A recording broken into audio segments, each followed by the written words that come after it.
passar para os slides aqui. Todos veem minha tela?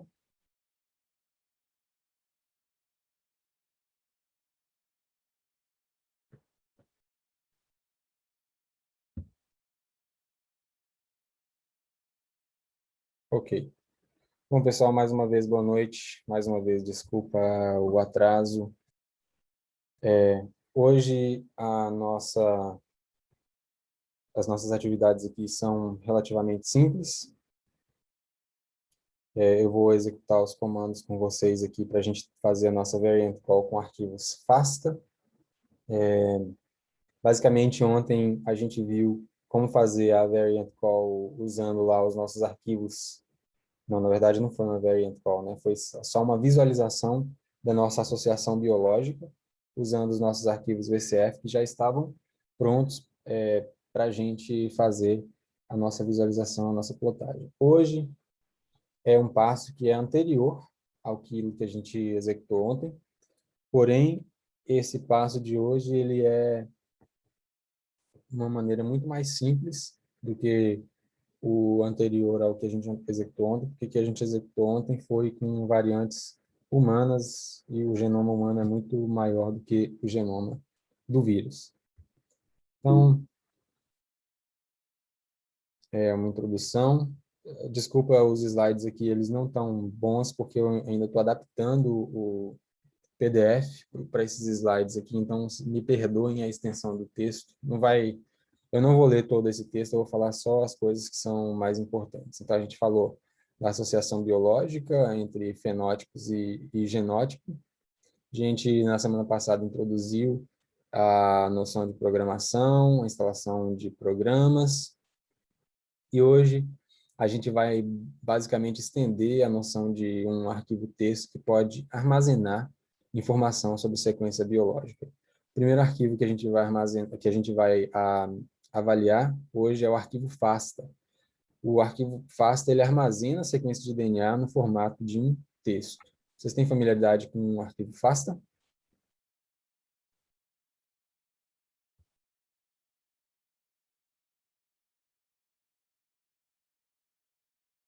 Alguém já ouviu falar, já usou o arquivo FASTA?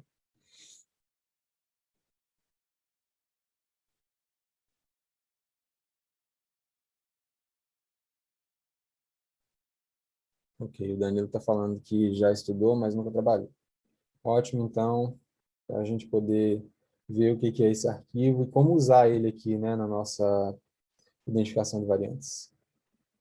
Então, o que faremos hoje? Hoje nós vamos baixar arquivos FASTA de uma base de dados chamada GSAID. A maneira como eu filtrei os arquivos foi, eu peguei os arquivos FASTA do vírus no Brasil, dos arquivos sequenciados no Brasil, entre 1º de janeiro e 26 de fevereiro.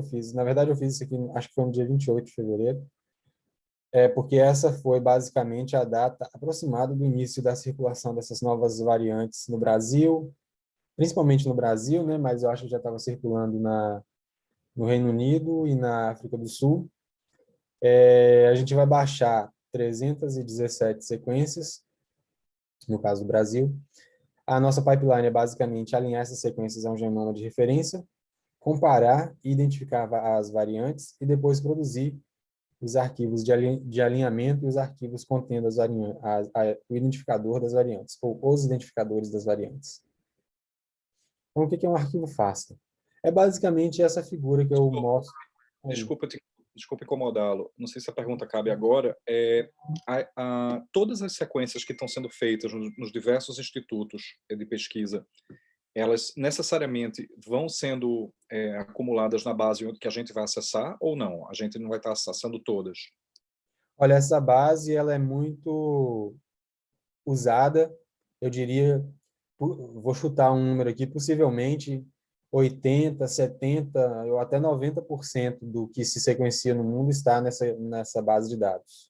Muita coisa mesmo, mas não é tudo. Por exemplo, eu vou falar de uma outra base de dados que é a GEO, é até meu apelido, né?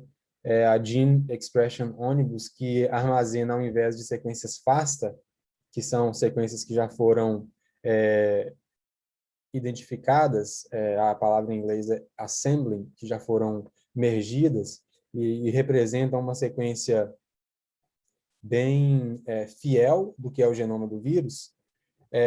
Essa sequência FASTA estão na GSAID. Na GO, a gente tem a sequência FASTQ, que é a sequência sem ser processada e sem ser assembled, é a palavra em inglês, eu não sei como, não lembro a tradução em português.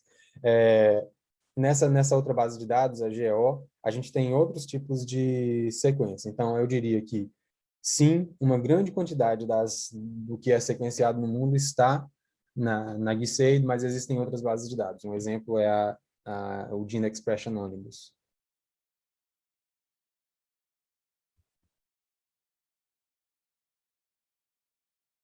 Ok, então o formato do arquivo que a gente vai usar hoje é esse. A gente pode escrever ele como aqui o sinal de maior que, né? E aí a palavra que vem após esse maior que é o identificador.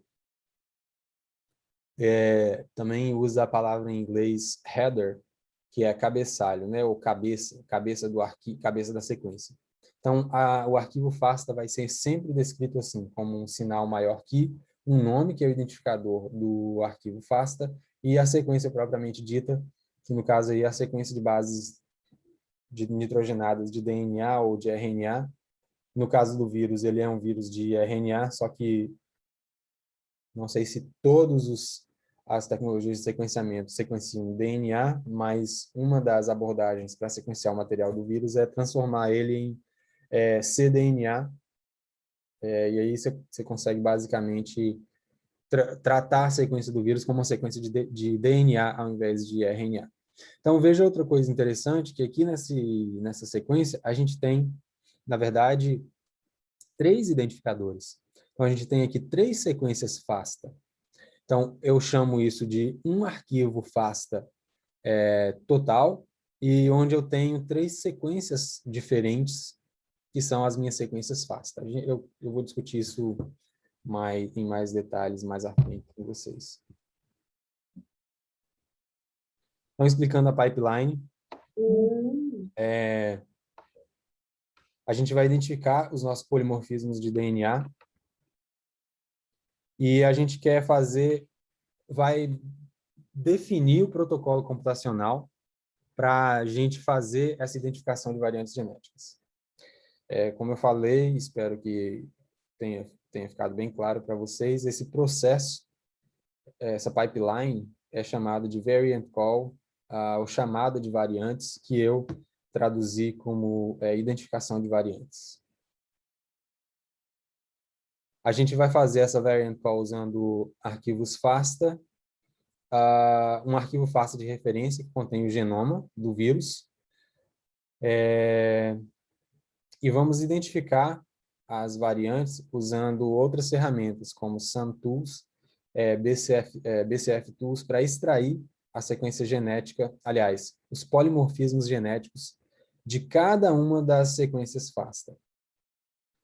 Aqui, a gente vai armazenar a sequência FASTA localmente, quer dizer, está no meu computador. Eu não mandei o caderno de hoje para vocês, porque é tudo feito em Bash, e eu ainda estou tentando resolver com os colaboradores aí do IF Baiano, quando que a gente vai ter o nosso auxílio computacional. Deixa eu adiantar para vocês que eu conversei com o Tony e com o Thiago, e aí a gente está pensando em ser amanhã à noite, sexta-feira à noite, ou segunda de manhã. Então, eu preciso ouvir de vocês o que é melhor para vocês, se sexta-noite ou segunda de manhã. Então, pensem aí e me deem uma resposta em alguns momentos, por favor. Então, essa é a razão por que eu não mandei esse caderno computacional, mas a gente vai usar o Bash para a gente alinhar as nossas sequências e identificar as variantes. Então, a gente identifica essa variante pela comparação do arquivo FASTA com o arquivo FASTA de referência. Então, na verdade, eu estou comparando 2 sequências FASTA e e identificando o que é diferente entre elas. A ideia desse caderno computacional é comparar a sequência FASTA de várias regiões, mas hoje, em nome da simplicidade, eu estou começando com a sequências FASTAs originárias apenas do Brasil, e aí a gente, a semana que vem, compara algumas dessas sequências FASTA com outras regiões do mundo. Então, eu quero começar apresentando para vocês a base de dados GISAID, está aí o endereço da GISAID. Essa é a base de dados. Não lembro, eu não lembro o que significa GISAID, eu deveria lembrar, mas está aqui, né? Global Influenza Surveillance Response System. Na verdade, essa é uma base de dados para depositar sequências de influenza, que é o vírus da gripe. Só que aí a gente teve esse problema com SARS-CoV-2 e ele basicamente ficou para receber as sequências do vírus da Covid, né? Então, você precisa fazer uma inscrição nesse site, que ele pede um login, e agora eu não sei se eu estou com problema de internet ou o que que é, que ele parece que não está querendo me deixar entrar aqui no site, mas eu já tinha logado anteriormente. Então, se você fizer o login, se você conseguir, não sei por que que ele não está me deixando fazer o login, mas você vai em search, em buscar, né? E aí eu busquei aqui pela localização, América do Sul, Brasil. Eu estou buscando amostras coletadas entre 1º de janeiro de 2021 e 28 de fevereiro de 2021, como eu falei, o período onde começou a aparecer, ou pelo menos a gente via nas reportagens da televisão, a, a identificação dessas variantes mais novas do Covid-19. Então, eu procurei por amostras que foram coletadas nesse período e também submetidas nesse período. E aí eu retornei para o Brasil 337 sequências. Se tiver alguma incongruência nesse número, porque eu lembro de ter visto 317 em algum lugar, pode ser por causa da data, porque eu não me lembro agora se eu fiz exatamente no dia 28 ou se foi no dia 26. Eu tenho anotado o dia 26, mas na minha cabeça é 28, então se tiver alguma incongruência, se deve a isso. Mas aproximadamente 300 sequências virais, e uma coisa que a gente faz aqui, depois de ter filtrado pela localização e pela data, como eu fiz, a gente pode selecionar todas as sequências, e aí ele está processando o meu pedido, e eu vou querer baixar essas sequências aqui. Tem a opção de download, e ele está processando ainda. Pessoal, alguma dúvida enquanto o computador processa aqui? Alguma dúvida, algum questionamento, algum comentário, alguma curiosidade? A gente consegue saber qual é o percentual do total de sequências que foram submetidas nesse período, esse valor de 337 vírus? Você pode, Dados? você pode colocar, você pode tirar Brasil e deixar aí, eu entendo que eu não fiz exatamente isso, mas aí eu entendo que a base de dados vai buscar em todas as suas, todos os arquivos, né? E aí você pode baixar e contar. Deve ter aí mais de, sei lá, 10 mil, 50 mil sequências, entendeu? Então, ele já está me dando problema aqui, ó, porque eu estou querendo baixar minhas 300 sequências. Então, baixar todas as sequências desse período pode ser bem problemático. Eu baixei a árvore filogenética que eles têm atualmente dessa base de dados. Parece que eles têm mais de 500 mil arquivos que eles construíram a árvore filogenética deles. Então, esses 500 mil aí desse 1 ano e pouco de pandemia, 1 ano e 4 meses que a gente tem, né? Então, até essa início aí, ele tá com problema, até, vamos dizer, janeiro, então deve ter em torno de, eu diria, aí umas 400.000, 450.000 sequências. Então, dessas 450.000, 337 são do Brasil nesse período aí entre janeiro e fevereiro de 2021, que foi quando essas novas variantes começaram a aparecer. Então, eu já esperava que fosse ter algum problema para eu baixar essas 337 sequências, mas o que eu faria seria isso, eu clicaria aqui e ele baixaria essas sequências. Acho que ele vai me dar algum problema, então eu já vou voltar para os meus slides, porque eu quero ver para onde que eu vou agora. Então, eu mostrei para vocês como é que a gente pode filtrar esses arquivos FASTA lá do GSAID. Eu quero falar outra coisa aqui, que esse tipo de identificação de variante, até onde a minha impressão, quando eu falo esse tipo de identificação de variante, eu estou falando da identificação de variantes, comparando arquivo FASTA com arquivo FASTA. Eu acho que ele é um tipo de identificação especial, porque a identificação que eu fiz anteriormente foi comparando FASTQ com FASTA.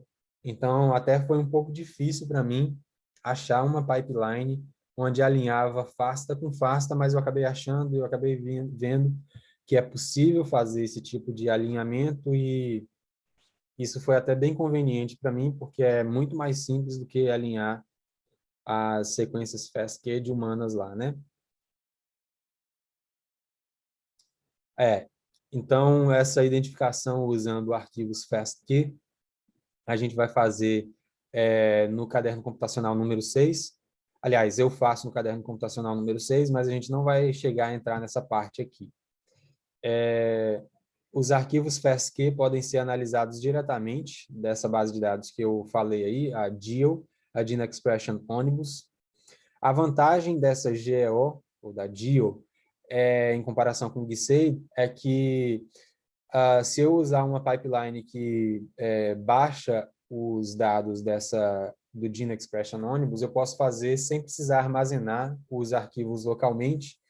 Eu consigo simplesmente acessar diretamente do GEO, ou do GEO, né, do Gene Expression Omnibus, ao passo que da GSAID eu tenho que baixar. Por outro lado, a diversidade de arquivos presente na GSAID é muito maior do que no Gene Expression Omnibus. Então, eu, na verdade, prefiro baixar do GSAID, porque tem muito mais arquivo e a informação lá é mais completa, porque eles já fizeram um assembly, que é achar a sequência completa do vírus a partir do sequenciamento. Pessoal, fica à vontade, por favor, para me interromper com dúvidas e perguntas.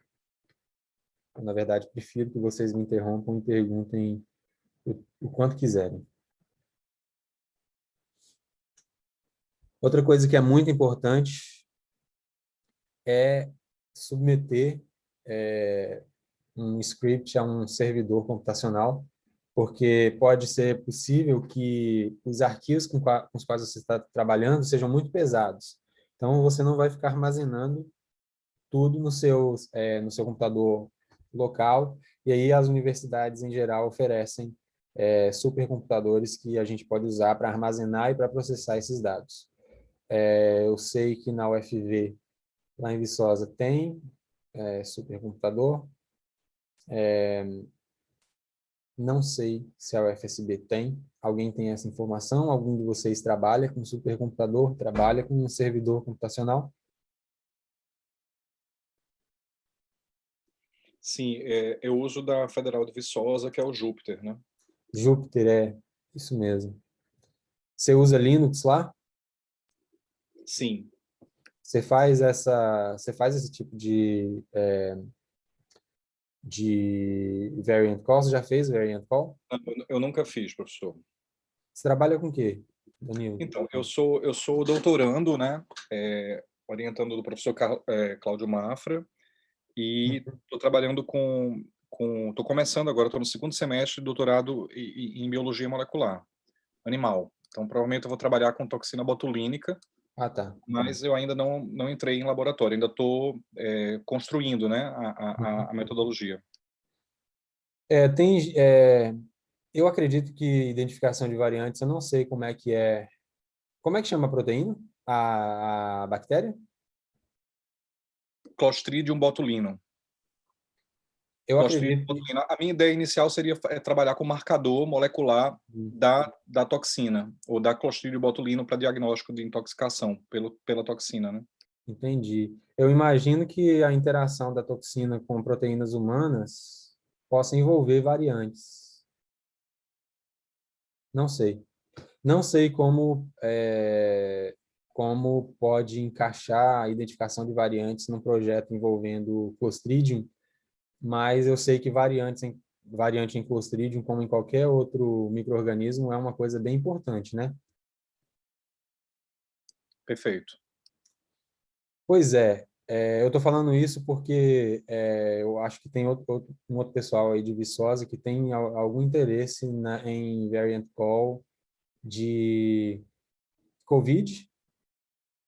Inclusive, uma coisa que eu gostaria de fazer, eu estava pensando até em conversar sobre isso a semana que vem, é poder visualizar essas mutações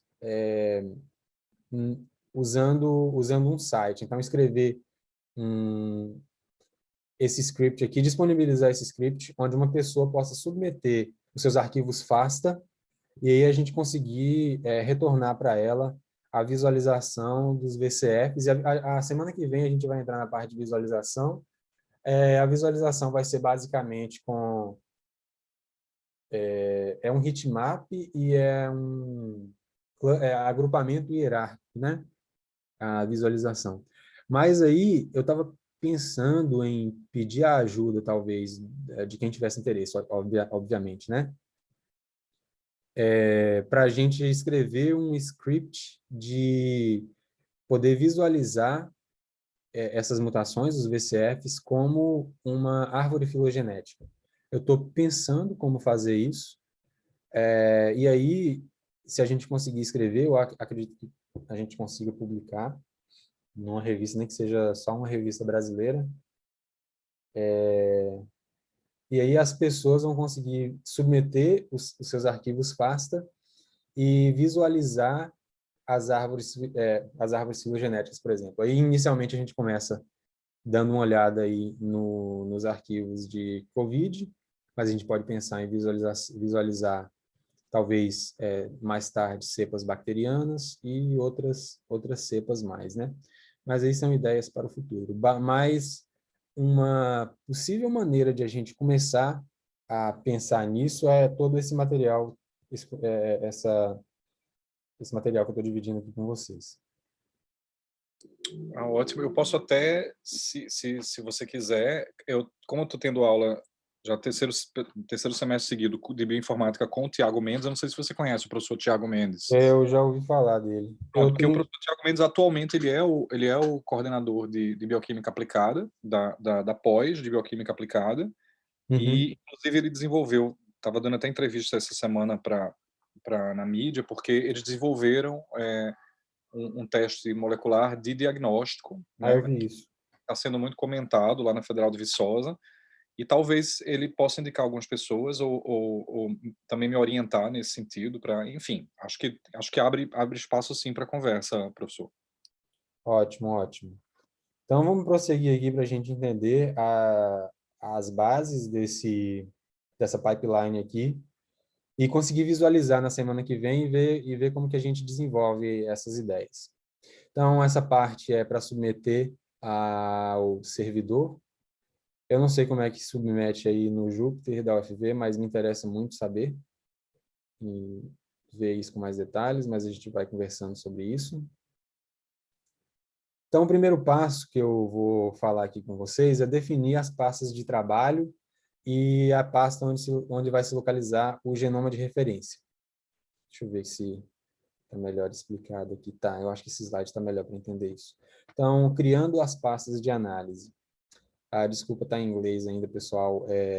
Como eu falei, eu não tive tempo ainda de adaptar totalmente esse material para slides, mas eu vou trabalhar mais nisso para que fique melhor documentado para vocês, tanto para cursos futuros, quanto para se a gente, de fato, dar prosseguimento a essas colaborações, essas ideias que a gente tem, né?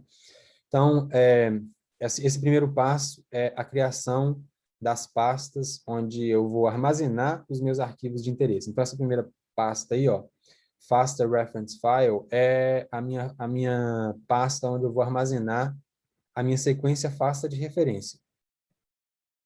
Então, o que é a minha sequência FASTA de referência? É aquela sequência com a qual eu vou comparar todas as amostras, todas as minhas 317 amostras do Brasil aí, que deve ter de vários estados, da Bahia, de São Paulo, de Minas, do Amazonas. No momento eu não estou interessado em qual estado que essas amostras, de onde essas amostras vêm, mas eu vou comparar cada uma dessas sequências FASTA com a minha sequência FASTA de referência que eu falei para vocês. Eu falo em algum lugar do material, vocês vão ter mais acesso a isso na semana que vem, se a gente conseguir disponibilizar o, o Bash para vocês, mas eu vou mandar o notebook, o caderno. Eu falo lá que a sequência de referência está no browser de genomas da UCSC, da Universidade da Califórnia em Santa Cruz. Não sei se vocês estão familiarizados também com o browser de genomas da UCSC. A gente pode falar um pouco sobre ele mais tarde, no futuro. E essa sequência corresponde à sequência isolada dos primeiros pacientes infectados lá na China. Então, a gente vai comparar as sequências do Brasil com essa sequência e identificar as posições onde estão as mutações. Então, esse é o objetivo da sequência FASTA de referência, da pasta FASTA referência. Essa segunda pasta aqui é a pasta Brasil FASTA, e aí eu vou armazenar as sequências FASTA do Brasil. E aí, eu começo na medida que eu vou começando a processar os meus arquivos, eu vou precisando armazenar eles em diferentes pastas. Então, eu tenho aqui a pasta Brasil Alignment SAM, para eu armazenar os meus alinhamentos em formato SAM do Brasil. E Brasil Alignment BEM, para eu armazenar os meus alinhamentos em formato BEM do Brasil.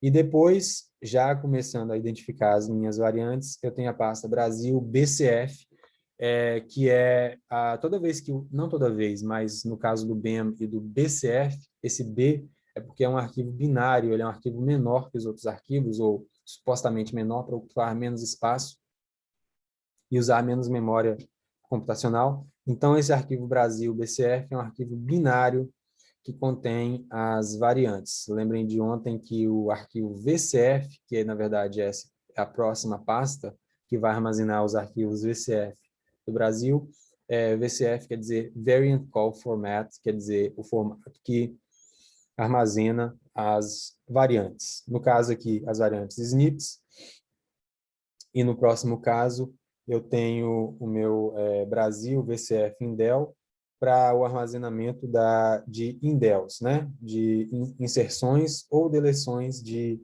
nucleotídeos. Dúvidas, perguntas, questionamentos aqui? Vamos continuar. Vou pular isso porque é de descrição da organização da minha pipeline, mas eu preciso trabalhar naquilo um pouquinho ainda.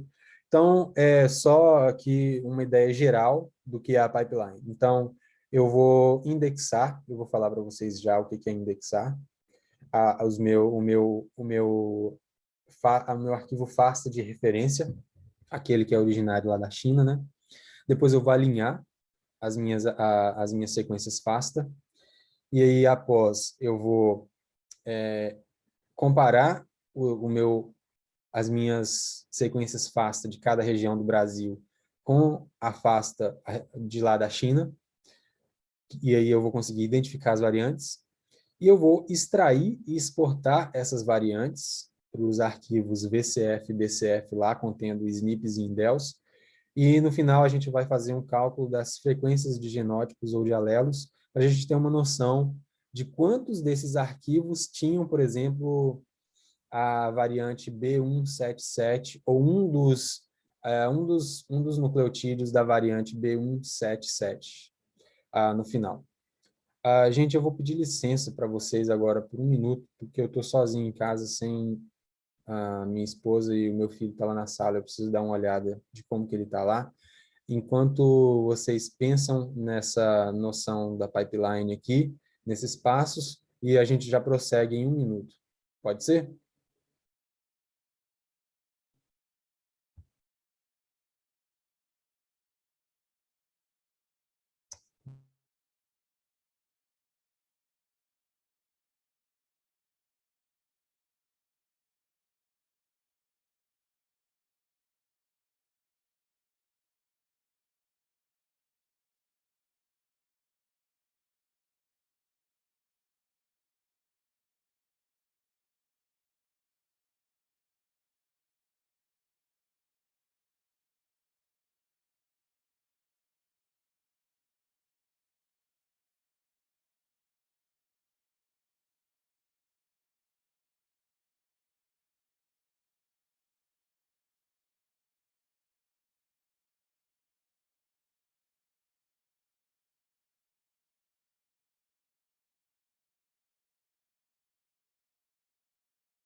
Desculpa, gente, mais uma vez.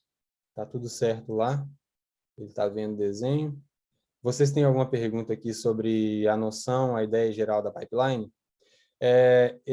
Eu gostaria de dizer que esse slide ele é muito importante para te dar a noção do que será feito, né? E é mais ou menos aquela noção que eu falei na primeira semana de pseudocódigo, você escrever ou descrever aquilo que você quer fazer em linguagem humana e depois passar isso para os comandos do computador para ele executar a tarefa que você de seu interesse, né?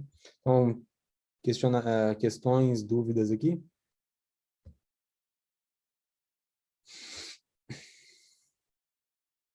Se não, eu vou dar prosseguimento. Então, o indexamento. Deixa eu ir para o próximo slide para falar o que é um indexamento, né? E para que ele serve. Eu tive que ir no Google procurar uma explicação, que eu tenho uma noção na minha cabeça, mas às vezes é difícil explicar e passar essa ideia, né? Então, indexar um genoma pode ser explicado similarmente à mesma ideia de indexar um livro. Se você quiser encontrar uma página naquele livro, ou um capítulo, onde que um capítulo começa naquele livro, é mais eficiente e mais rápido se você tiver um index, ou um sumário, né?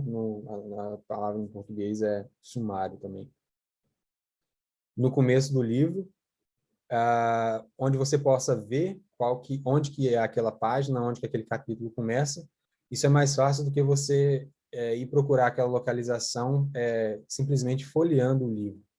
E aí a mesma ideia se aplica para o alinhamento. Então, você precisa fazer um indexamento como primeiro passo para você dizer para o computador aonde que é a localização de cada região de interesse no cromossomo ou no genoma total.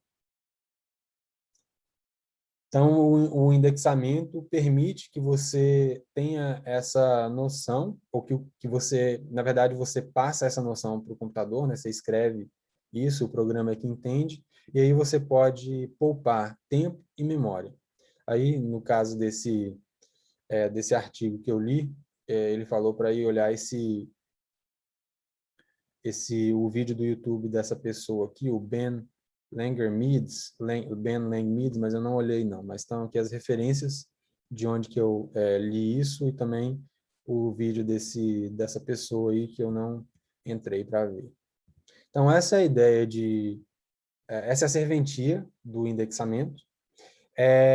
Eu vou começar agora a executar com vocês os passos. Eu, na verdade, tenho um pouco de temor de que eu acabe danificando alguma coisa, algum arquivo aqui, mas eu acho que esse primeiro comando aqui não tem nenhum problema. Então, vamos lá procurar indexar o nosso genoma de interesse. Vou para o meu RStudio, vou de novo a novo arquivo, vou pedir um arquivo de texto, vou aqui salvar esse arquivo de texto, salvar como, eu vou chamar isso de variantes com arquivos pasta. Eu vou colocar a data eu vou colocar aqui notas. Vou colocar a data de hoje, é 1º de abril de 2021. Ponto .rmd. Então, eu vou mesclar aqui para eu poder executar os meus comandos. Como eu falei, isso daqui é executado em Bash, vocês ainda não. Talvez o Danilo tenha experiência em correr. Você tem experiência em usar Linux, né, Danilo? Eu tenho um pouco, mas eu nunca usei Bash, não. Eu consigo instalar aqui no meu RStudio, que eu tô com o RStudio no Mac aqui. Você devia ser, então, se você está no Mac, você devia fazer isso você consegue fazer, deveria conseguir fazer isso que eu fiz agora. Ok, então vou tentar. Que eu não me lembro de ter, só que você pode ver se você tem o bash aí, mas você não vai conseguir executar esse comando porque você não tem eu não te mandei você não instalou o BWA ainda. Certo. A gente tenta fazer isso semana que vem, mas você pode ver se o seu bash está funcionando e talvez tenha algum comando que você consiga executar. Então, eu vou correr isso aqui, ó. Você me avisa se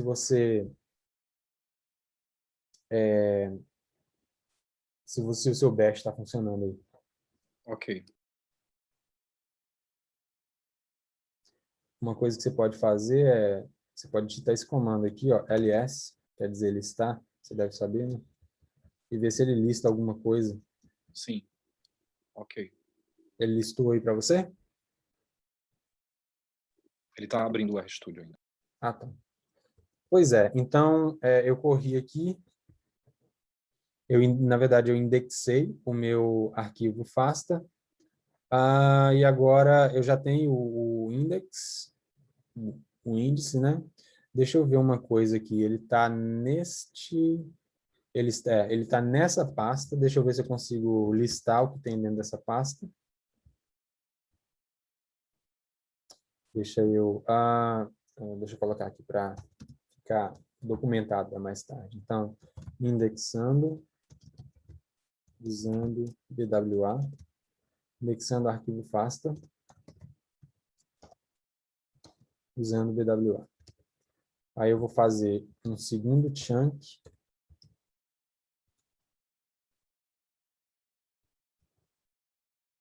onde eu vou querer listar, deixa eu ver se isso vai dar certo, listar conteúdo da pasta que contém o arquivo pasta de referência.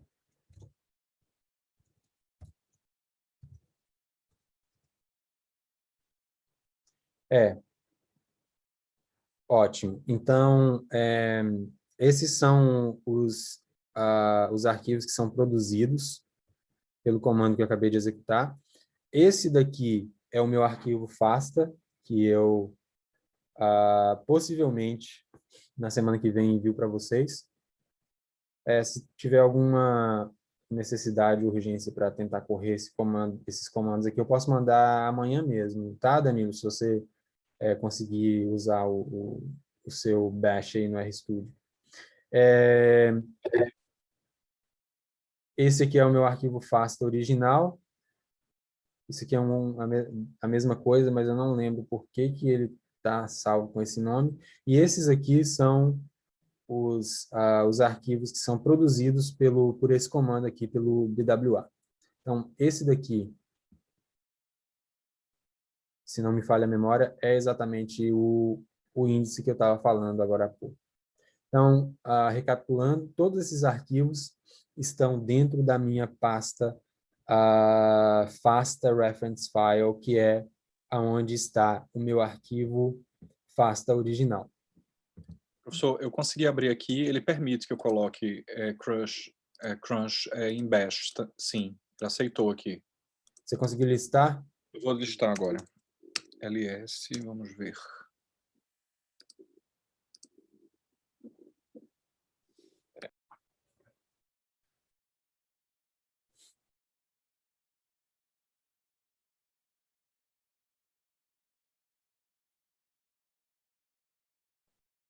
No meu caso... Engraçado, porque eu coloquei simplesmente o ls, coloquei o run e ele não...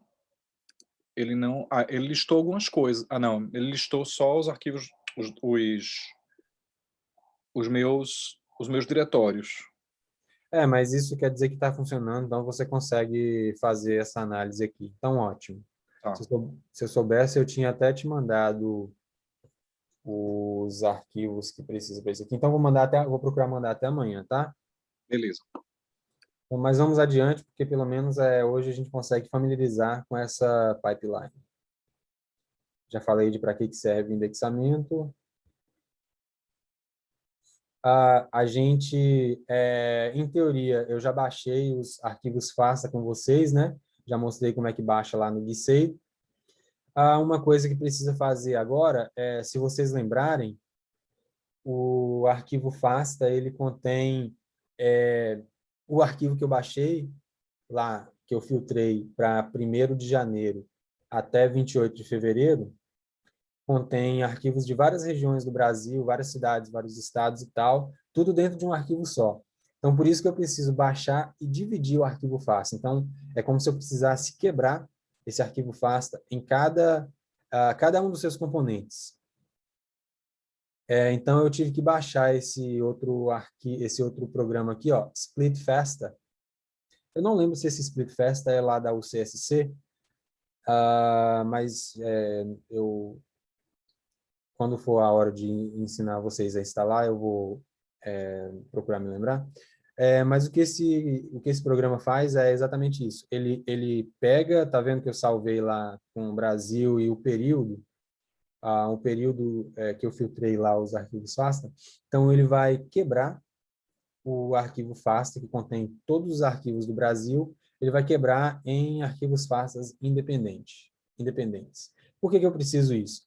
Porque essa pipeline, eu preciso informar para ela o nome de cada amostra ou de cada região para eu poder ter a identificação das variantes associadas com cada arquivo FASTA. Deixa eu ver aqui qual que é o meu... deixa eu ver aqui como é que eu posso fazer com que vocês possam visualizar essa informação. Então, eu vou dar uma olhada aqui nessa minha pasta aqui, ó, que eu salvei com o nome de SARCELV2 regiões. Eu vou ver o que tem lá dentro. Então, eu vou listar essa pasta.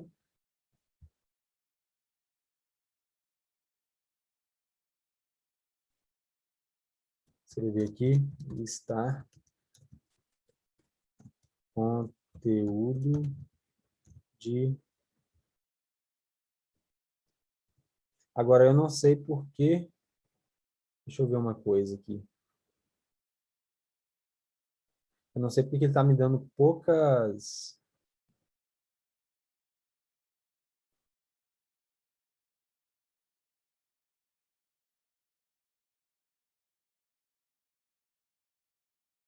Tá, porque são as pastas.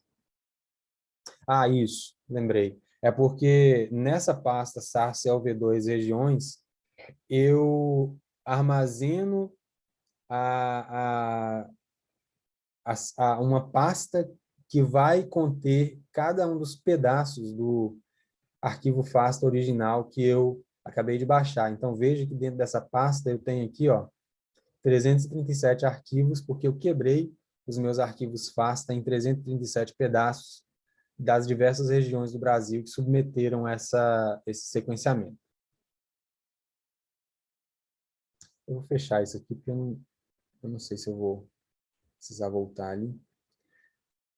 Ok, então, eu acabei de listar aqui o conteúdo dessa pasta e eu entendi, eu me lembrei que dentro de cada uma dessas pastas eu tenho os pedaços, os fragmentos do meu arquivo FASTA original, né? Então, beleza. Falei para vocês que eu tive que usar um programa especial para poder quebrar esse arquivo FASTA. Falei de onde que veio esse arquivo FASTA, de baixar lá do GSAID. Agora eu preciso mover os meus arquivos FASTA. Isso. Lembra que eu falei dessa pasta Brasil FASTA? Exatamente porque eu defini ela no início da minha pipeline como a pasta que conteria as sequências FASTA.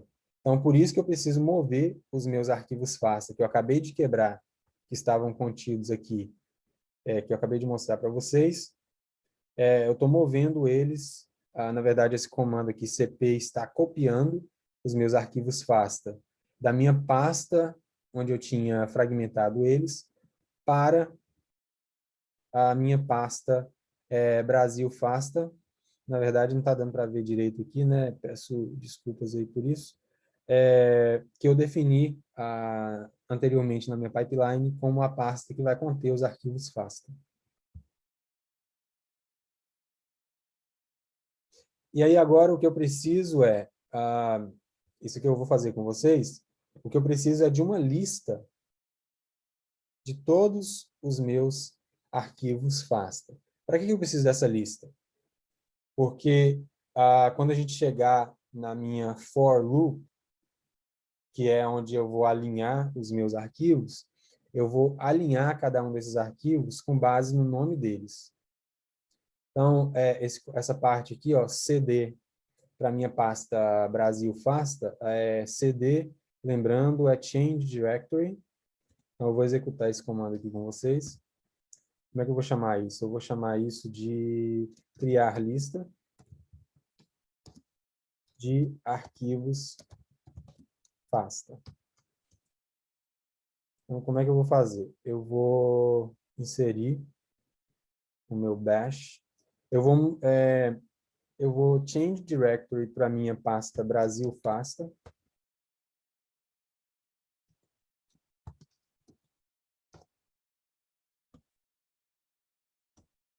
Eu não sei se vocês estão familiarizados com a ideia de uma for loop, mas aqui, no caso do bash, eu quero que o programa faça uma coisa para mim para cada um dos arquivos FASTA.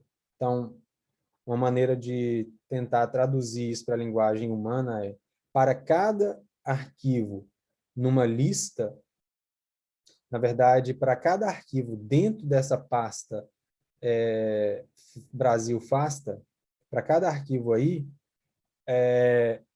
esse comando echo é imprimir para a tela onde eu vejo o nome do arquivo. Então, é isso que esse comando aqui vai executar agora. Pessoal, comentários, dúvidas a respeito desse comando? Isso é muito importante.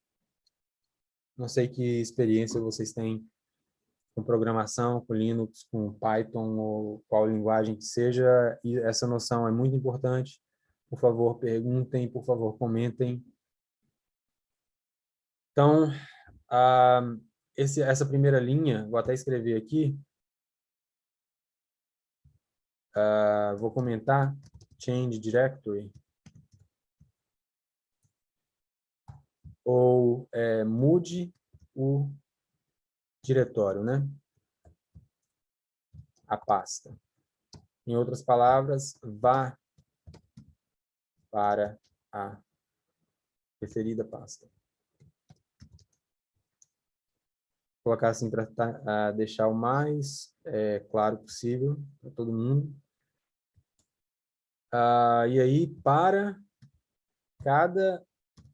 Ok, deixa eu mostrar uma coisa antes para vocês, que pode ser importante. Como é que eu vou mostrar isso?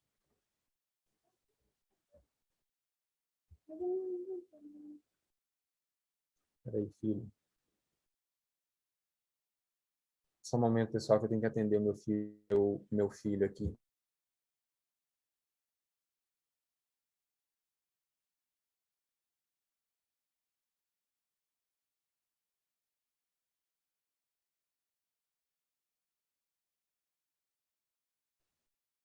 Gente, desculpa, só um momento, eu tenho que atender meu filho aqui com um probleminha. Eu já volto aqui em 1 minuto, tá bom? Desculpa.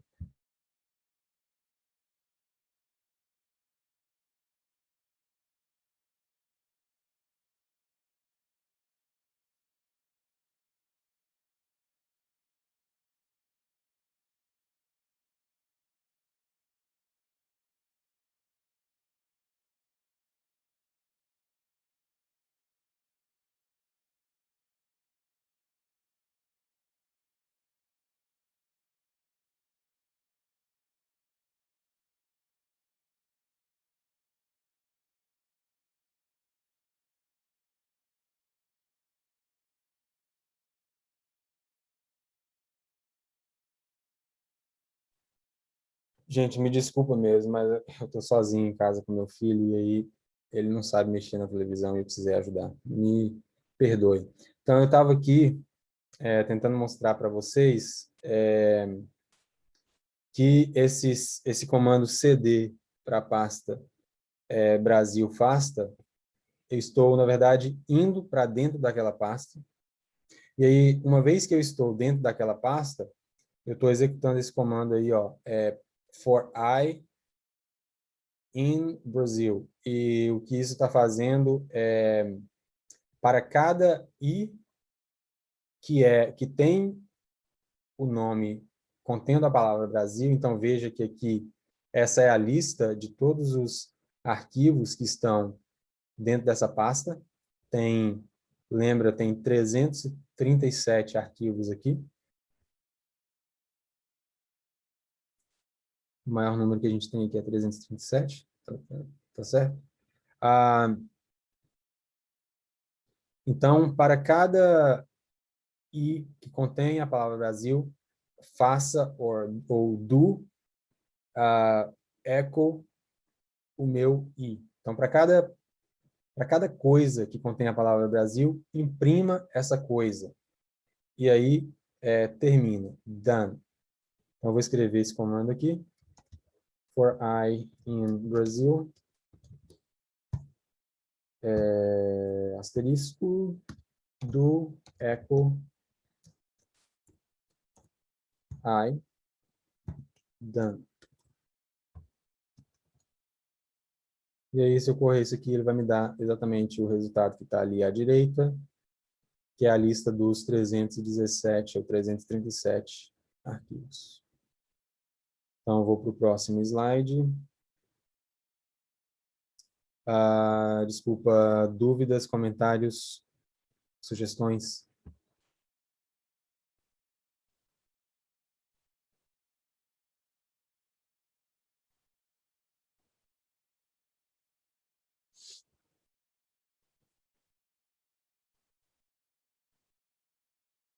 Eu vou pedir para o pessoal que quiser, pode falar, pode ficar à vontade para falar, perguntar. Acho que a Sirlene falou alguma coisa no chat. Você consegue falar pelo microfone, Sirlene?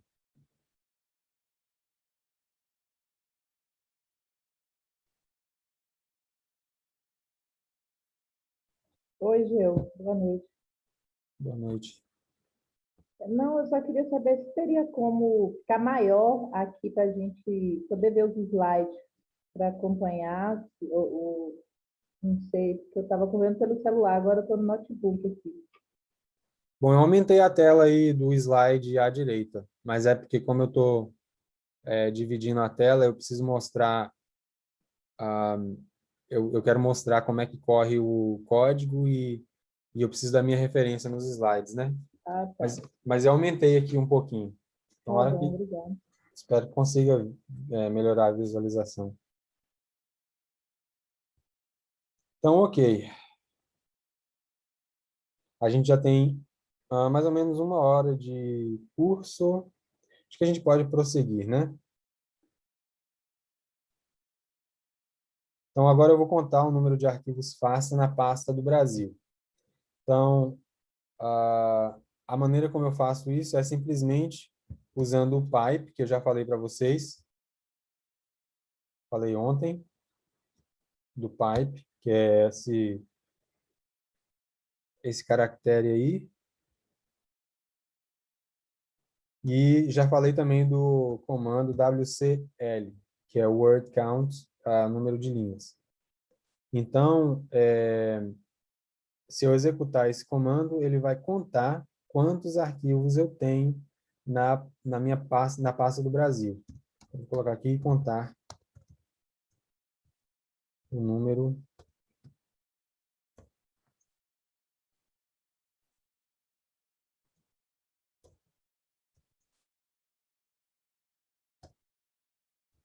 de arquivos pasta.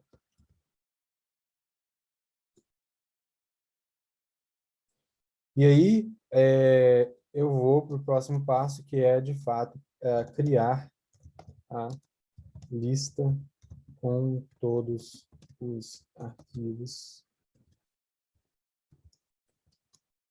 pasta.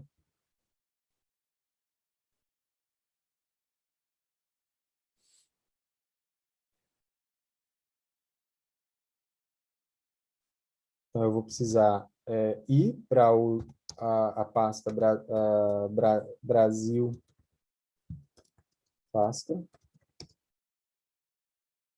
Depois eu preciso fazer aquela for loop, né?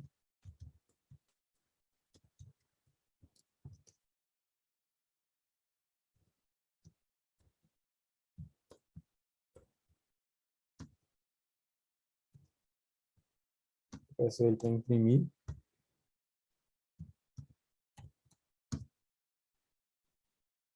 Só testar isso daqui. Ele está realmente imprimindo a lista de arquivos. Eu vou salvar isso com um nome diferente, porque eu não quero bagunçar a minha COVID lista região. Vou salvar isso com o nome COVID lista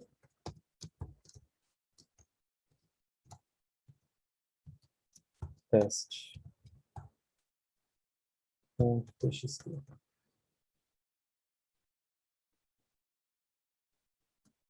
Aí, como que a gente pode saber se esse comando aqui deu certo? Que comando que eu posso usar para visualizar o que tem dentro desse arquivo aqui? Esse arquivo COVID lista region test. Misturei um inglês com português aí. Alguma sugestão, gente? Pode repetir, por favor? Eu executei esse comando aqui, ó, do for loop, e aí eu pedi para ele salvar nesse arquivo COVID lista region test, e eu quero agora checar o que é que tem dentro desse arquivo, porque eu vou correr aqui, eu corri, então ele executou esse código. Então, como é que eu posso saber o que tem dentro desse arquivo?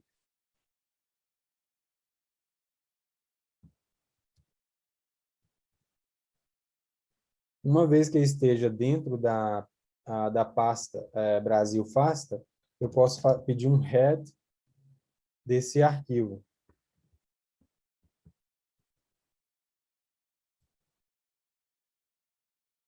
O head me dá as primeiras linhas do arquivo que eu quero, né?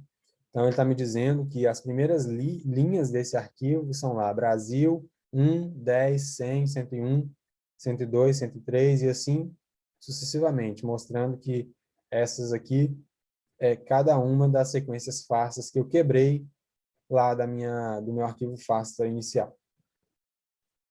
Dúvidas, comentários, questionamentos, pessoal?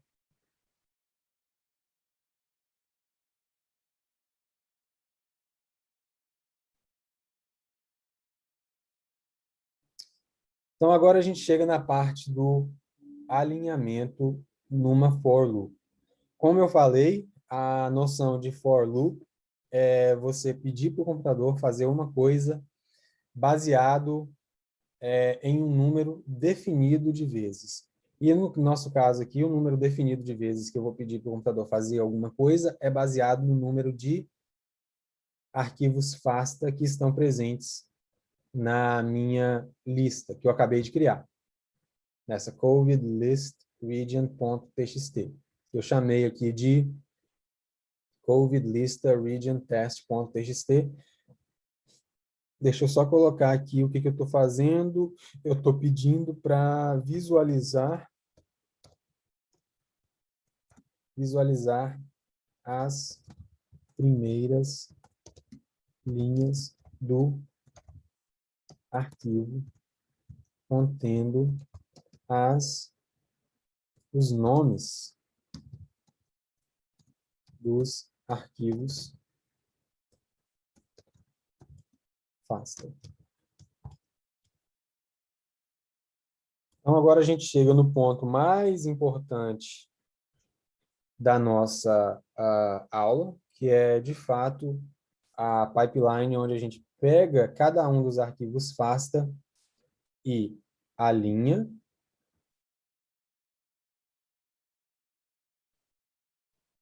Depois converte SAM para BAM. Depois identifica variantes, extrai as variantes como um arquivo BCF. Dessas variantes, a gente extrai as SNPs, extrai as indels.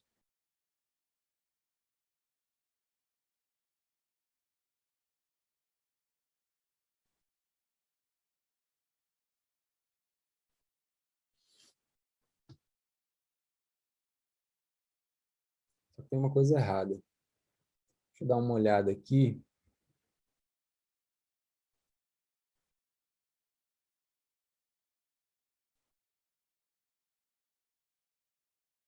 Eu estou achando estranho que eu não estou vendo o meu arquivo VCF aqui. E eu não sei por que ele não está.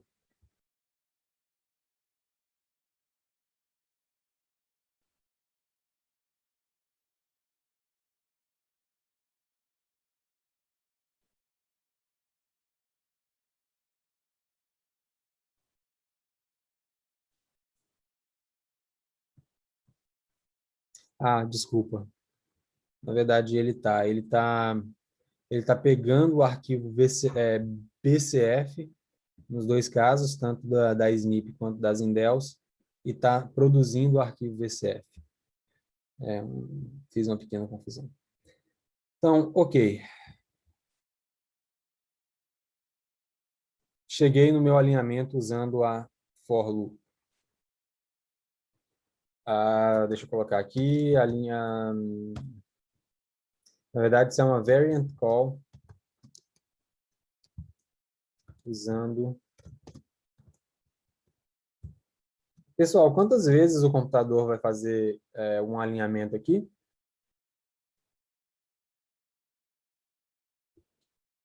Quantas vezes o programa vai fazer um alinhamento?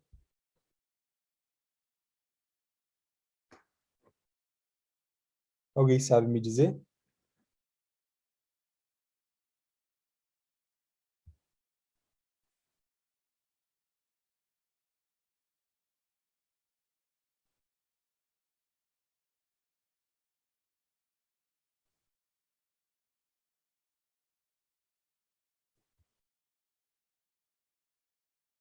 Ninguém tem nenhum chute? Quantas vezes o computador vai fazer o alinhamento?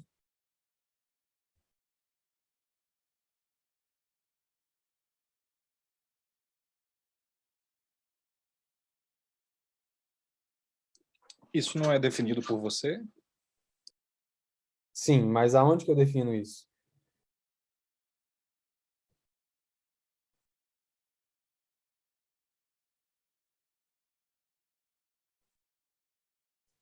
Eu defino isso nessa lista. Ok. A for loop vai ser executada para cada elemento dentro da lista. E existem 337 elementos dentro da lista. Então, o computador vai executar um alinhamento 337 vezes. Por isso que quando a gente for realmente correr aqui, ele vai demorar um pouquinho.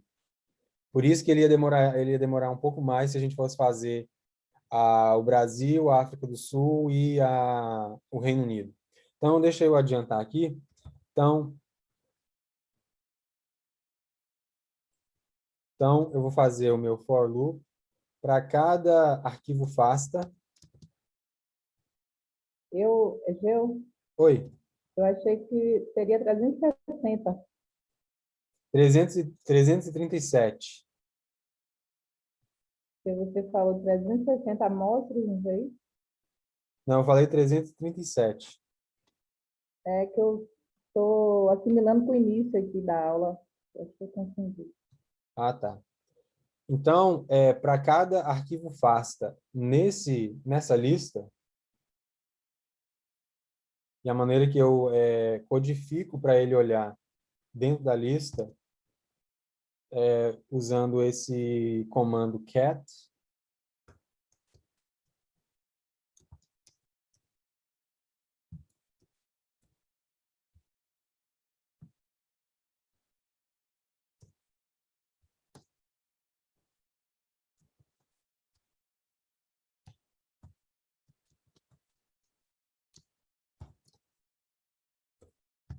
Gente, eu estou escrevendo para vocês, eu poderia simplesmente copiar ali e colar aqui.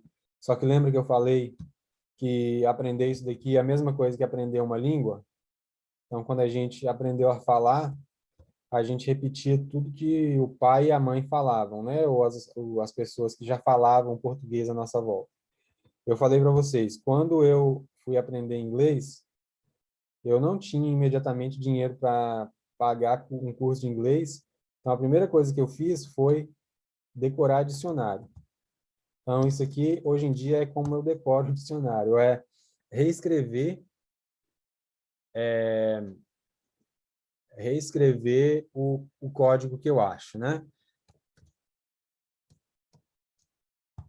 Então, só estou mostrando para vocês o que escrever. Então, aqui, para cada arquivo FASTA, na lista, faça. Imprima eco, né? Imprima o nome do arquivo FASTA. Veja que eu precisei dar um tab aqui, porque se eu deixar logo no começo, o computador não vai entender. Então, eu falei imprima o nome do arquivo FASTA. E agora eu vou pedir para ele alinhar, de acordo aí com o meu código aqui que eu escrevi.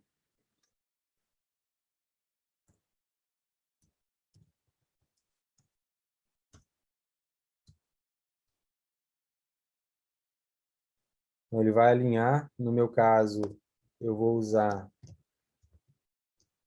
o Anaconda 3, o BWA, que eu instalei através do Anaconda, e preciso dessas opções. Essa barra aí, ao contrário, eu posso ir para a próxima linha, que não vai ter problema. E agora, essa parte aqui, ó, eu vou copiar, porque eu não vou escrever tudo isso.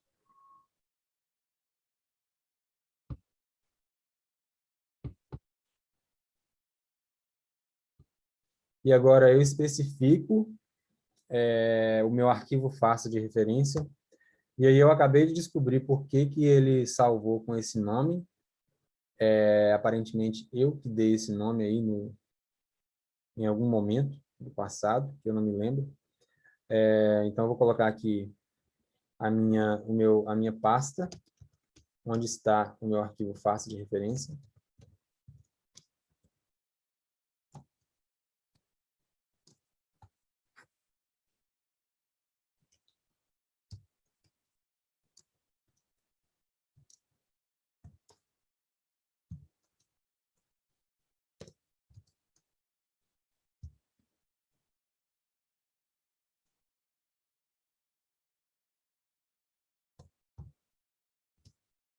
E aí tem que comparar letra por letra, porque se já é uma letrinha errada, ele vai quebrar, não vai dar certo, e a gente tem que ficar se perguntando e corrigindo o que está errado até ele executar o comando e fazer a tarefa que eu quero que ele faça.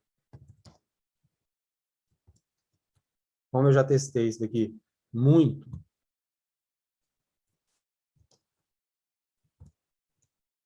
pode ser que não tenha nenhum erro muito grave.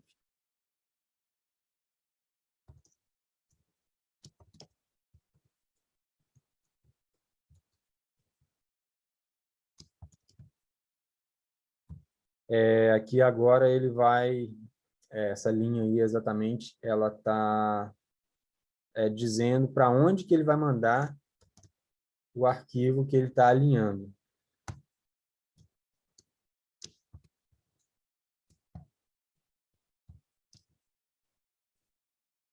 Ele vai salvar lá nessa pasta aí, Brasil Alignment Sam, com o nome do arquivo FASTA, mais a extensão .sam, e esse vai ser meu arquivo FASTA. Aliás, meu arquivo SAM, né? Então, deixa eu acabar aqui, que tem muita coisa para escrever.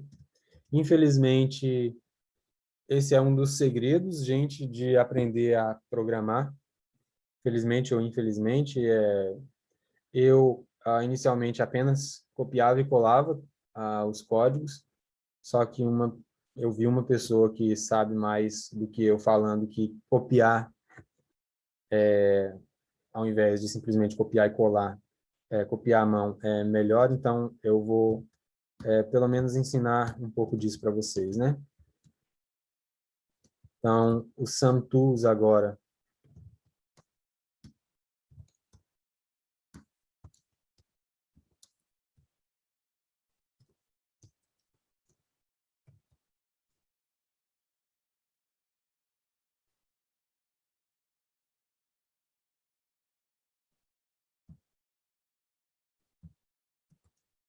alignment,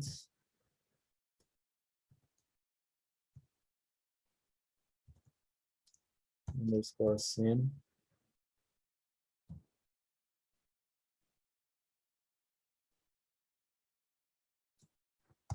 $, FASTA, file,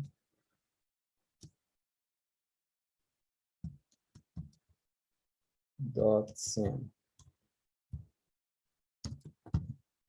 Alguma dúvida, pessoal? Eu estou pensando em simplesmente copiar o restante, colar e deixar vocês brincarem com isso aqui quando chegar a hora de vocês, né? Obviamente, se vocês tiverem interesse. Quero ver se não tem nenhum erro de digitação. Aparentemente não, aparentemente está tudo com as indentações corretas. Então, eu vou correr isso daqui. E ele vai demorar, porque, como eu falei, ele está alinhando e fazendo a identificação de variantes de 337 arquivos. Então, ele vai demorar um pouquinho aqui, não lembro se é 1 ou 2 ou 3 minutos. Alguém tem alguma pergunta, dúvida, comentário?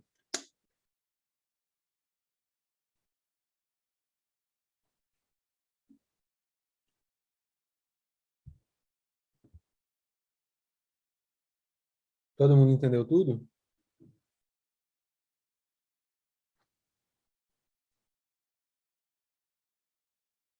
Ok.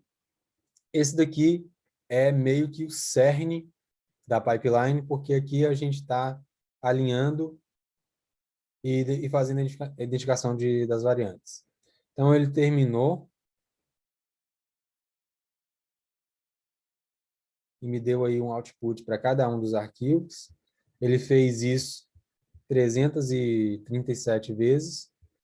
Eu não vou pedir para a gente olhar aqui o que ele falou desse processamento. Eu vou simplesmente admitir que ele fez o que era esperado E nós vamos para o próximo slide. Então, que é contando o número de cada variante. Então, qual que é a ideia desse slide aqui? A ideia é, uma vez que eu sei qual que é a minha variante de interesse, uma coisa que eu posso fazer é eu posso contar qual que é a frequência dessa variante na minha coleção de arquivos. Então, por exemplo, depois eu posso mostrar para vocês a referência que eu usei, mas essa mutação N501Y, asparagina 501A tirosina, essa posição do aminoácido, quando eu vou traduzir isso para a posição genômica, ela é a posição 23.063. Lembra que o vírus tem um genoma de aproximadamente 30 mil pares de bases? Então, essa mutação N501Y, a asparagina 501, a tirosina, que está presente em todas essas variantes brasileira, sul-africana e do Reino Unido. Eu já falei sobre essa variante aqui na primeira semana. Eu vou mostrar uma figura que eu tenho daqui a pouco, no outro slide. Todas essas cepas do Brasil, do Reino Unido e da África do Sul apresentam essa variante. Então, essa variante está na posição 23.063 do genoma viral.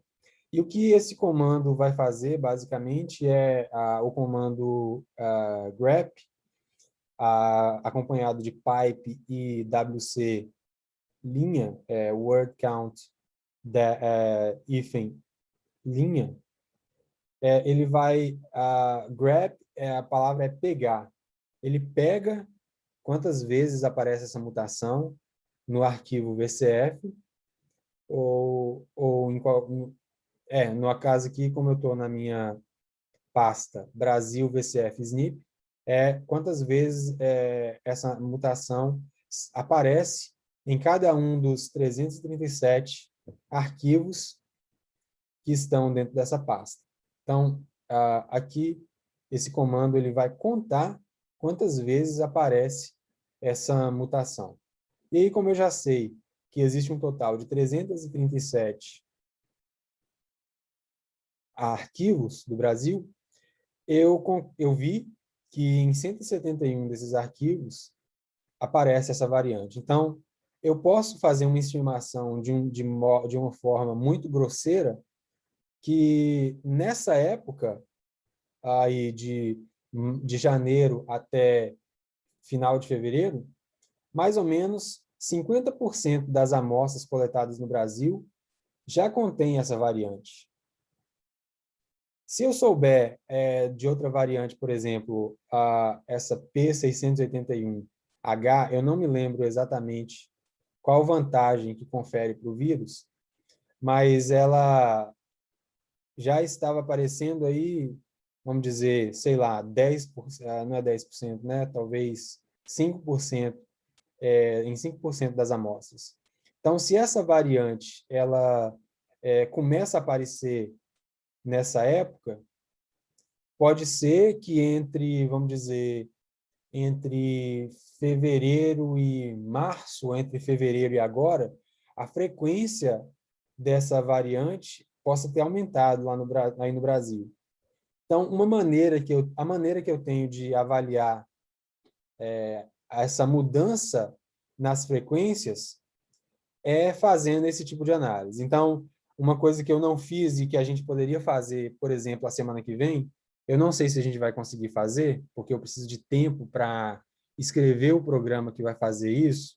Isso é uma outra ideia que a gente pode até pensar em fazer conjuntamente, a gente pode pegar diferentes períodos de arquivos do Brasil, por exemplo, vamos dizer, entre outubro e dezembro, entre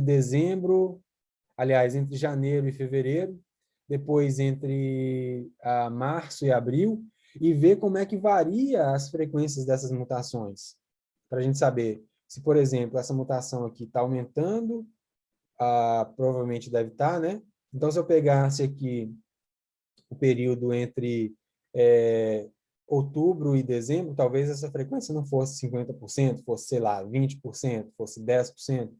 Então, se a gente pegar o período lá de março de 2020, não foi em março que começou, né? Foi em janeiro de 2020. Vamos dizer aí, entre janeiro e março de 2020, não vai ser 50% das amostras que vão ter essa variante. Então, a maneira como a gente pode calcular essas frequências, a um modo muito grosso, é essa maneira. E aí uma coisa que eu gostaria de fazer é refinar um pouco a maneira como isso é calculado e eu ia pedir a ajuda dos universitários para fazer esse refinamento. Mas a ideia é essa, pessoal. Então, eu falei da ideia dessa contagem, mas eu não executei, né? Deixa eu ver Professor, aqui. esse nome de mutação, de onde que ele veio? Como que ele aparece aí? Como assim? A caracterização dela, porque você chamou a primeira, por exemplo, de N501Y, que é o nome que a gente conhece também dos artigos, da mídia, Aham. mas como que por que que ela se chama assim? N501Y? Por que ele se chama N501Y? Sim. Porque muita gente sequenciou e percebeu que o nucleotídeo que codificada para asparagina, que é o nucleotídeo 23063, ele mudou. Eu não sei exatamente qual que é o nucleotídeo, tem como eu saber, mas perceberam que ele mudou, ele parou de codificar para a asparagina e passou a codificar para tirosina. Ok. E o 501 é a localização dele? É a localização do aminoácido.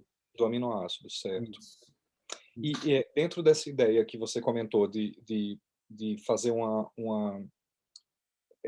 análise de variação temporal da prevalência dessa mutação na amostra, nas amostras sequenciadas.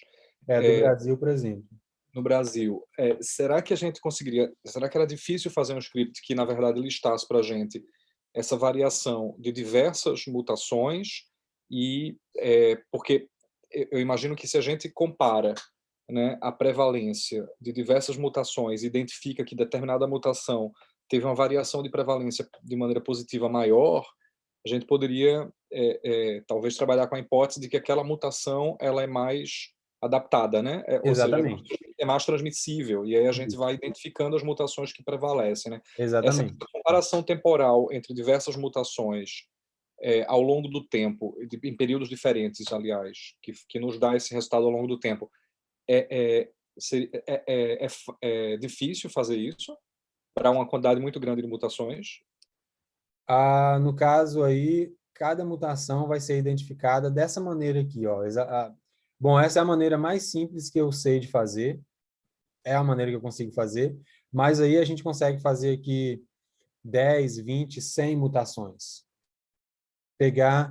A gente pode avaliar talvez as 20 mutações mais importantes.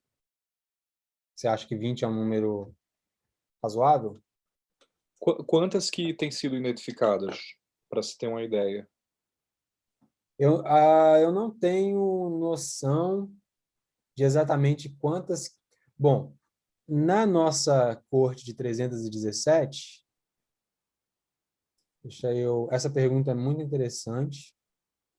Deixa eu ver uma coisa aqui. Eu vou aqui no meu terminal, isso não é. Não, eu consigo. Deixa eu fazer aqui no. Vamos inserir mais um bash aqui. E sempre, só para esclarecer, sempre o nosso parâmetro de comparação basal é o primeiro sequenciamento chinês. Isso. Isso. Aí, se você usar você poderia usar, por exemplo, uma sequência brasileira. Só que aí as mutações que você vai ter são com relação à sequência brasileira que você está usando, não é com relação à sequência dos primeiros chineses humanos lá que tiveram o vírus, né? Ok. Então, o que eu quero fazer, eu quero contar. Eu vou change o meu directory para o meu... Porque eu acho que, do ponto de vista epidemiológico, a minha formação, eu sou médico, né? Eu sou médico com mestrado em políticas públicas, e agora que eu entrei para biologia molecular. E o que me interessa é, predominantemente, são análises de epidemiologia molecular. Eu imagino que um estudo desse tipo de comparação, professor, seja muito interessante, porque ele permitiria, eventualmente, se a gente conseguisse dados estatisticamente significativos, a gente poder, talvez, antecipar o comportamento, né, da transmissibilidade em locais em que determinada variante que tenha sido, nessa comparação, identificada como mais adaptada, mais transmissível, em comparação no lugar que ela ainda não se tornou predominante. Então a gente Exatamente. pode dizer, olha, aqui esses locais têm mais propensão a serem a terem outros picos, digamos, outras ondas, porque essa prevalência que é a tendência natural que a gente está vendo em tal e tal e tal lugar ainda não aconteceu nessa região. E aí a exigir, digamos, das autoridades Exatamente. um cuidado maior, né? As políticas públicas, né? O uso dessa parte de genômica ou de epidemiologia molecular que você falou, né? Para as políticas públicas. Perfeito. Então, tentando responder sua pergunta, se eu mudar a minha pasta para a pasta que contém as SNPs e eu fazer uma contagem do número de linhas de cada um desses VCFs, ó, esse VCF aqui tem 51, 48, 65, 63, 61, então aí em torno de 40, 50 ou 60 SNPs que ele identificou. Então, em cada região dessa, ele está me dando 50 variantes. Então, não são muitas variantes que tem no Brasil. Pode ser que todas essas 51 sejam diferentes dessas 48, não tenha nenhum comum? Pode, mas é muito pouco provável. Então, qual que é a maneira mais imediata que eu vejo de resolver esse problema como é que chama isso? Da individualidade de cada variante. Como é que eu faço para saber quantas dessas 51 variantes são comuns nesse VCF, nesse VCF, nesse VCF? É justamente aquilo que eu estava discutindo ontem, de mesclar esses VCFs. Quando eu mesclar esses VCFs, eu vou saber o número, eu vou ter uma noção melhor do número total de variantes. Porque entra naquela coisa que eu estava discutindo ontem, na hora de mesclar, o programa que eu for usar, ele atribui, por exemplo, se, vamos dizer, 40 dessas variantes aqui estão presentes também aqui, então 40 é o número de variantes comuns, então aqui tem 11 variantes que são únicas para esse VCF1 e 8 que são únicas para VCF2. Então eu tenho que o software ele mistura as 40 que são comuns, as 11 que são únicas no VCF1 e as 8 que são únicas no VCF2, compacta tudo e ele atribui 0 às variantes que estão no VCF2, mas não estão no VCF1. E aí eu consigo ter uma noção de que o número total de variantes, por exemplo, seja 40 mais 11 mais 8, que dá um total de 51, 59, né? Se eu não calculei errado. 59 variantes no total. Então, esse número, não acredito que seja muito... Nesse número aqui, vamos chutar que eu tenha, vamos dizer, entre 100 e 200 variantes. Então, é uma noção de que no Brasil eu tenho esse número de variantes nesse período. A gente pode se aprofundar e comparar as variantes que a gente tem, por exemplo, entre janeiro entre outubro e dezembro, e ver, estudar como é que está a frequência dessas variantes ao longo do tempo. Esse é um estudo interessantíssimo, que eu acho que dá uma base para, por exemplo, montar um curso de graduação de bioinformática, e é uma coisa que eu quero fazer. Muito provavelmente a gente não tem tempo, eu não tenho tempo de escrever os scripts para analisar isso nas próximas 2 semanas, mas para os próximos meses aí, com certeza é algo que eu devo que eu quero fazer, e vocês estão muito mais que convidados para participar disso. Então, mais algum comentário aqui, pessoal?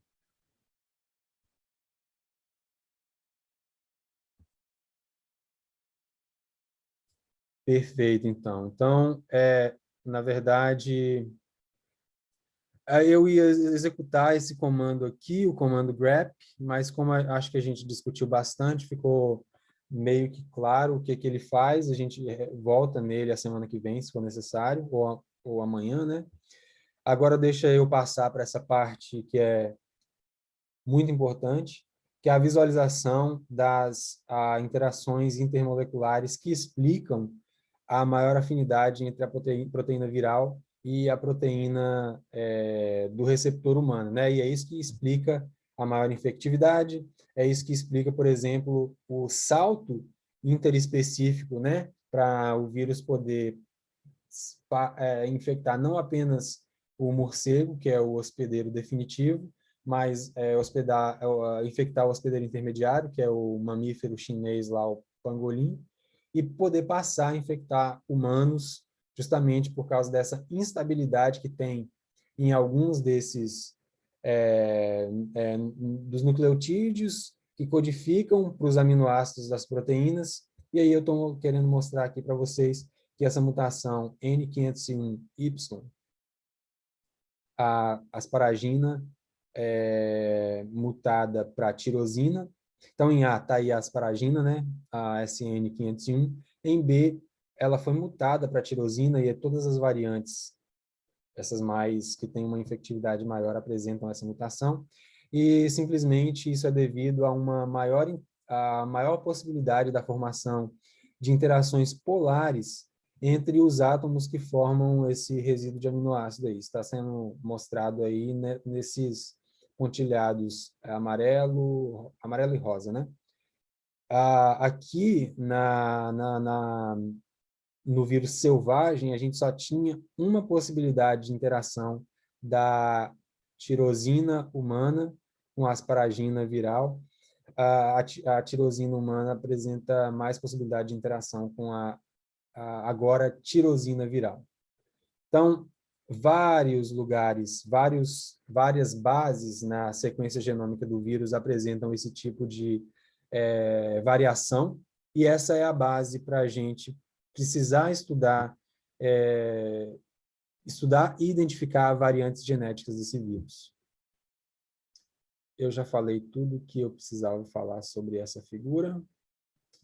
Aqui as referências que eu usei, eu só queria mostrar para vocês a referência que eu usei para a anotação das variantes. Esse artigo aqui fala das variantes presentes nessas 3 regiões geográficas, né, no Brasil, na África do Sul e no Reino Unido. Então, essa B177, identificada no Reino Unido, foi identificada em dezembro do ano passado, daí que eu tirei lá janeiro e fevereiro, né? A B1351, identificada na África do Sul, em dezembro também. E a P1, né? Acho que agora é famosa P1, que eu acho que todo mundo se refere a ela como P1, identificada no Brasil, todas elas apresentam a N501Y, como vocês podem ver aqui. Algumas outras referências que eu usei estão aqui também. Pessoal, é isso por hoje. Quero saber se vocês têm dúvidas, comentários, mais alguma consideração. Espero que a semana que vem a gente consiga... Bom, a semana que vem a gente vai visualizar essas frequências, eu chamo de frequência alélica, né? As frequências, na verdade, acho que é melhor eu mudar para frequências de variantes. A gente vai visualizar isso de uma forma mais gráfica, e a gente pode falar mais sobre a identificação de variantes usando o Bash, e eu espero que a gente consiga ajudar vocês a instalarem o Bash na semana que vem. Bom, da minha parte é isso. Quero saber, mais uma vez, se vocês têm comentários, dúvidas, sugestões. Do contrário, eu termino por aqui. Mais uma vez, muito obrigado pela participação de vocês. Espero que a gente consiga colaborar e desenvolver aí algum aplicativo para identificação de variantes usando ferramentas computacionais. Obrigado, pessoal. Até... desculpa, a gente precisa definir se vocês vão querer o auxílio computacional amanhã à noite ou segunda de manhã. E aí eu dependo do horário que o Tony pode ajudar. O Tony falou que sexta ele pode mais tarde da noite, em torno de 10 da noite. Sei que é um horário bem, a princípio, bem complicado. E segunda de manhã ele pode ir às 9. Ele me falou às 9. Eu vou tentar conciliar com ele às 10 horas aí, de acordo com o que o Danilo falou. Mas ele inicialmente me falou às 9 da manhã, segunda. Bom, só o Danilo que manifestou preferência pelas 10 da manhã. Os outros não querem manifestar preferência de dia e horário? Eu tenho aula segunda, 10 da manhã, inclusive aula de bioinformática. Se puder ser mais cedo na segunda ou na sexta noite, para mim é melhor. Pessoal, né? Tá. Ele falou às 9 da manhã na segunda ou às 10 da noite na sexta. O Anderson prefere na segunda. A Ana também. Então, eu vou tentar marcar com ele segunda ou 8 ou 9. E a gente vai se falando. Eu mando um e-mail para vocês discutindo isso e vocês manifestem a opinião de vocês também. Também acho que quanto mais cedo, melhor. Beleza, pessoal. Eu vou discutir com o Tony e mando um e-mail atualizando vocês, tá? Então tá bom. Um abraço, muito obrigado. Uma boa noite aí para todos. Até amanhã ou segunda, né? Vou discutir com o Tony ainda. Abraço e até mais.